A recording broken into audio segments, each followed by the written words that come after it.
அன்பானவர்களே, இந்த நாளிலும் எரேமியா தீர்க்கதரிசன புத்தகம் 17 ஒரு வசனம் இருக்கு. 7ஆம் வசனம், 17ஆம் அதிகாரம் வசனம் 7. அதில் கர்த்தர் மேல் நம்பிக்கை வைத்து கர்த்தரை தன் நம்பிக்கையாக கொண்டிருக்கிற மனுஷன் பாக்கியவான். ஆண்டவரே மேல் தன் நம்பிக்கை வைக்கிற மனுஷன் தான் பாக்கியவான்.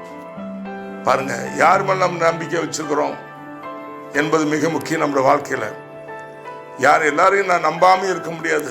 ஆனால் நாம் மிக முக்கியமாக நம்முடைய வாழ்க்கை முழுவதும் முழு நம்பிக்கை 100க்கு 100 கர்த்தர் மேல் நாம் வைத்து அவர் மேல் நம்பிக்கை இருக்க வேண்டும். அந்த மனுஷன்தான் பாக்கியவான். அவன் வாழ்க்கை எப்படி இருக்குமா?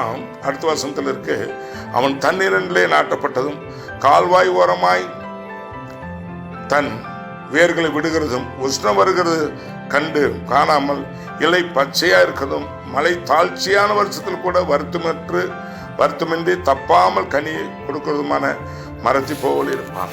பத்தியா, வாய்க்கால் ஓரமாக நடப்பட்ட மரத்தை போல பசுமையா செழிப்பா எப்பவும் கனி கொடுக்கிற ஒரு மரத்தை போல உன் வாழ்க்கை இருக்கும்.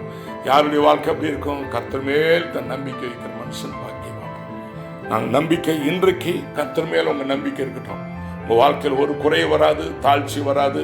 தாழ்ச்சியான வருஷத்திலையும் குறைவான நாட்களிலும் திருப்தியாக உங்களை வசதி வாய்ப்புகள் குறையாமல், சுகம் குறையாமல் உங்களை அப்படியே நடத்துவார். God bless you. Amen.